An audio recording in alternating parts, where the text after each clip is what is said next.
this is Wayne and Cindy Rogers with the 416 podcast. This is the interview series, and I'm here with Jason Floyd. We are in Bennington, Vermont, and we're excited to be able to sit down and do another interview today.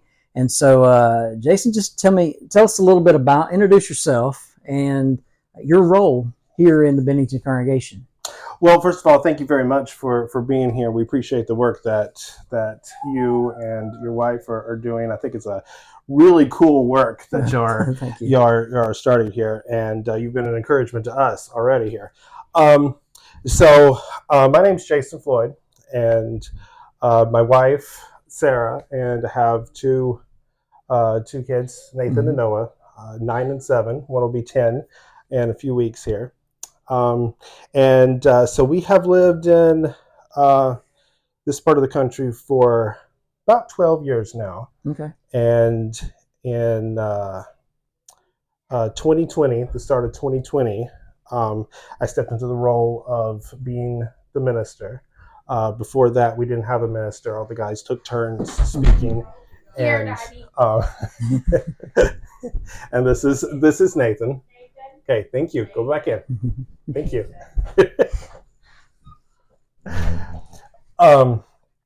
So all the guys took turns speaking, and we had an eldership at that point. Okay. But we had one of our elders was getting very close to passing away, and eventually he did pass away. And so that, of course, dissolved the eldership, right. And there was a very big hole left there when that happened. And so I had the opportunity to kind of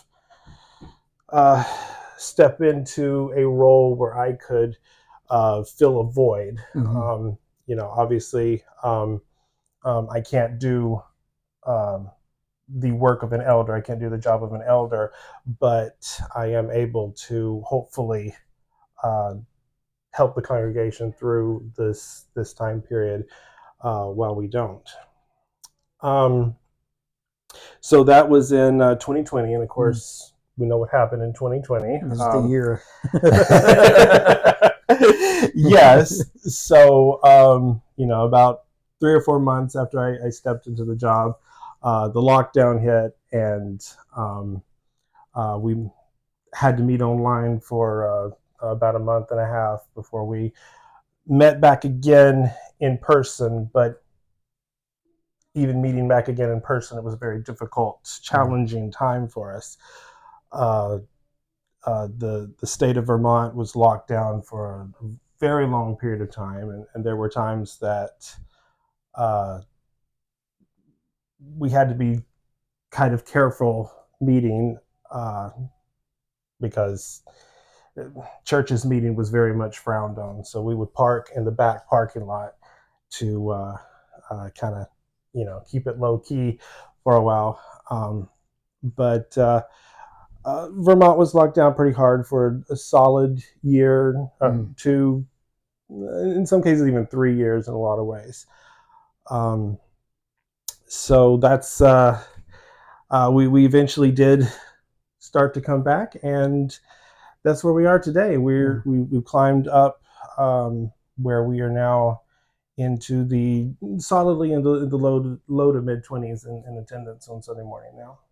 Well, and I know just talking to you a little bit the other night, and then also just kind of what we've seen already in other conversations in the Northeast, it seems to be the COVID thing was real, up here, as far as the lockdowns and how detrimental it really was, and across our whole brotherhood, it hurt the church in a lot of ways, but it really affected, I think, up in the north and northeast, especially areas that were already having a difficult time by way of, this is a mission field, and so I know that to be the case, but I know that also was very difficult, but I'm glad to hear that, kind of still pulling back through those things and kind of working forward, and I know that's a difficult thing.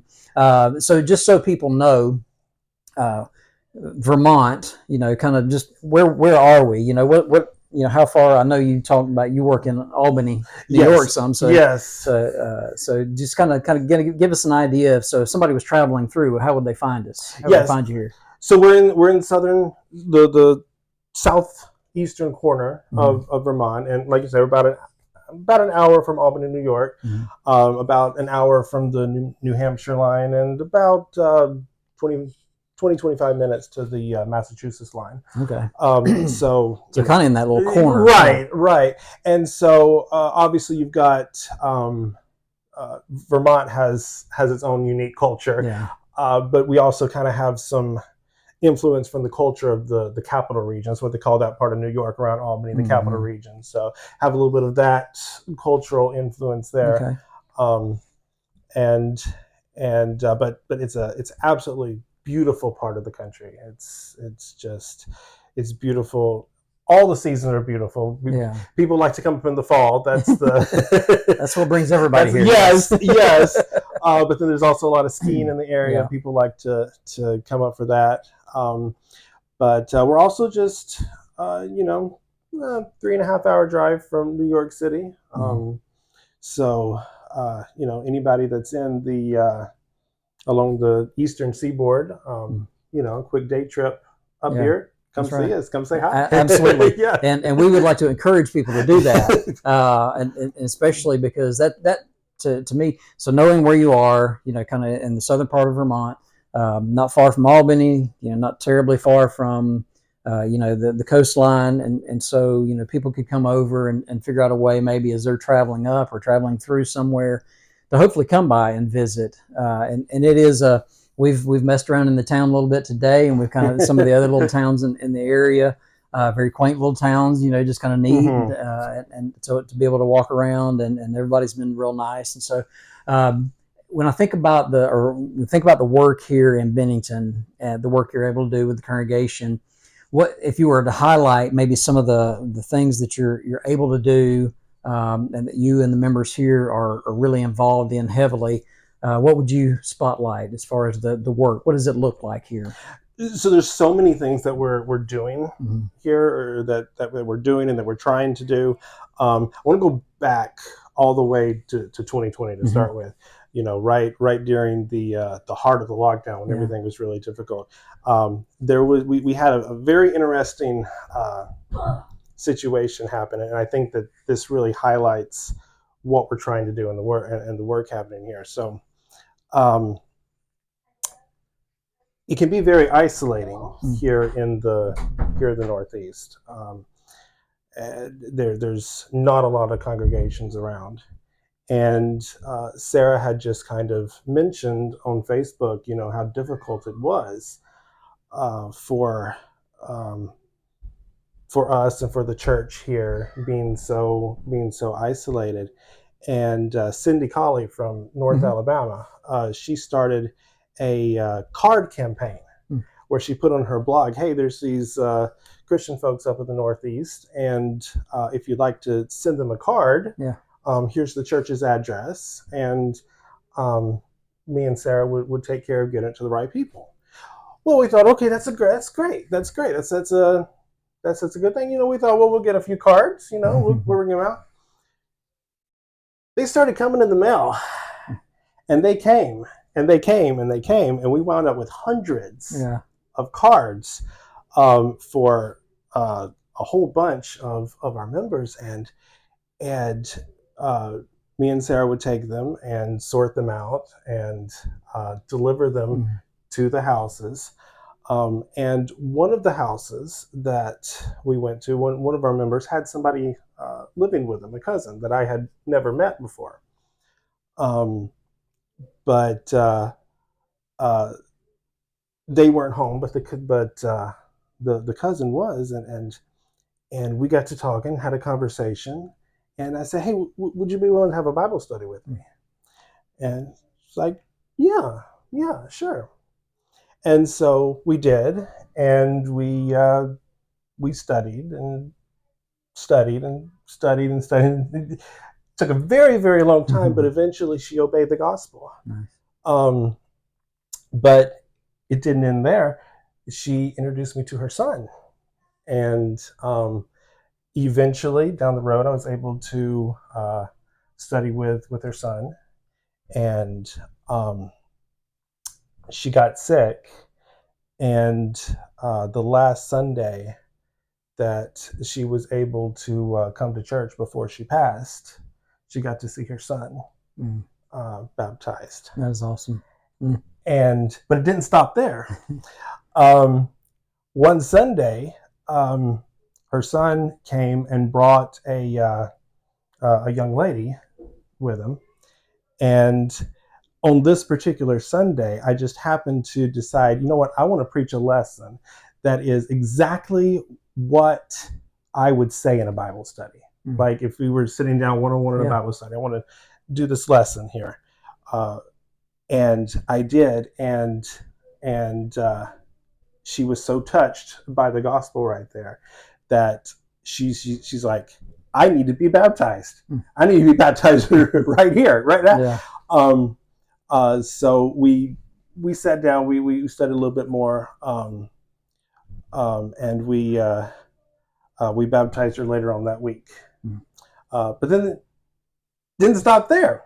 She brought someone with her and studied with her and eventually baptized her. And so that's one of the beautiful things about the gospel. Absolutely. I think it just the connections. You connect to one person, and and it all goes back to, well, because was delivering cards during and that's not the only string of connections that we've had like that. And that's one of the things that I think is wonderful about the work here.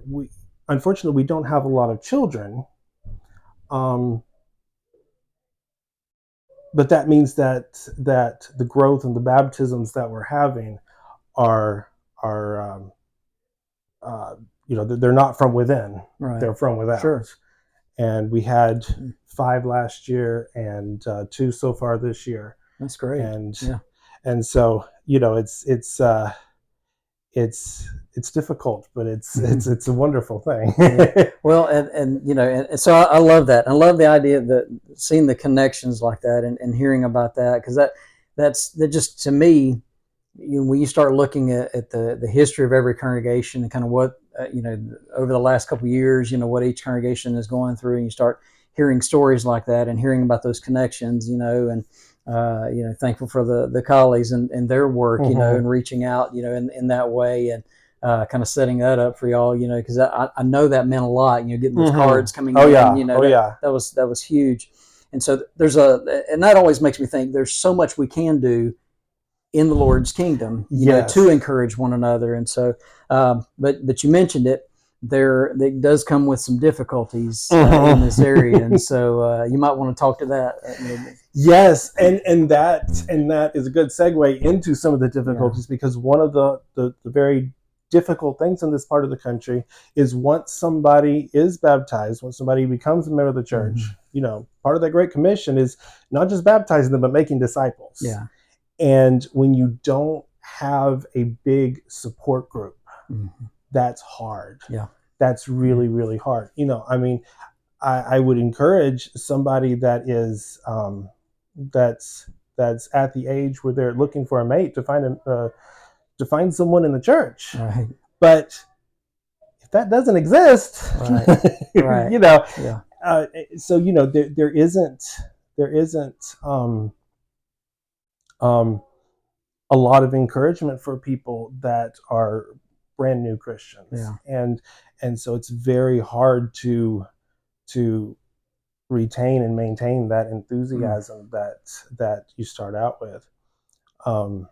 And that's one of the reasons that we just really encourage and appreciate people coming up. Yeah. And just seeing us, and it makes it so that people can say, oh, look, there are other Christians out there. Yeah. The church is bigger exactly. than us. Yeah. Exactly, because they're most congregations are at least an hour away from here, and we work really hard to try to bring people to area-wide events, right.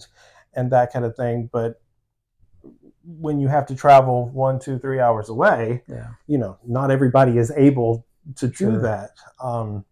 Not everybody is able to go out and go somewhere and get back at 1 o'clock in the morning. Yeah. It does make it difficult. Like you were talking about the singing the other night. Yes. Going all the way to Connecticut, which was wonderful. And I think all of us that went were really glad we went. Yeah. But one of the people that went had to get up crazy early the next morning. And does make a struggle. Yeah, exactly. Well, I think you kind of went already into this, but a little bit. But so if you could, what do you feel like is probably most rewarding about this work and this area in particular? I would say one of the most rewarding things is how much of a family you become. Because when you are more isolated from other Christians, you don't have a dispute with someone and then take off to another church down the road, right. Because there isn't one. Got to work it out. You got to work it out. Yep. And we do that, and we work out the problems, and we are a genuine family up here, because you have to be, right. And it's just, I think it's a very beautiful thing. Yeah. And as we grow, we add people into the family, and I mean, it's like I said, it's challenging. Yeah. Because like any family, you're going to go through some hard patches, right. But you work through it, and that's I think that's very rewarding. Yeah. And in addition to that, I think you're also able to really have an impact on people's lives, because there is a lot of loneliness. A lot of people really need the church in their lives. Yeah. And being able to help people through those times, it's very rewarding. Yeah. And I think we were talking about this the other night, the idea, the work that you're doing here and all that, while there are challenges, it does seem to be, it's very much a family. Just hearing others talk about it, we were in class and just kind of talking through some things, and there you could tell that it was very open, it was very genuine and loving and caring. And so, the moment that you walk in the door here in Bennington, that that you're family right here. Yes, absolutely. That's where you need to be. And so that was a great feeling. So we appreciated that, and love already the congregation here. Just kind of getting to know everybody. But it's very exciting, I think, to see what is going on in the area, and we hope that others will come and visit and be able to encourage you as well. Cindy, I know she wants to ask a question. So. I always have an ending question. So, if someone was coming to the area, what is a time of year, you kind of alluded to it, or a don't miss spot? Ooh. Okay, so the time of year, every season it has its beautiful elements to it. Right. The winter, I mean, it can be a little challenging in the winter. It can be very challenging in the winter. We'll be real about it. It gets cold. It gets snowy. But it's absolutely beautiful. Of course, like we said before, lots of people like to come up in the fall. That's a beautiful time of year. the summers, also very beautiful. If you're into hiking, if you're into outdoor stuff, lots and lots of things to do. And of course, in the spring, early spring, like around April or so, is kind of considered the ugly time of year. It's mud season or stick season, depending on who you're talking to. And during that time of year, there's kind of mud everywhere.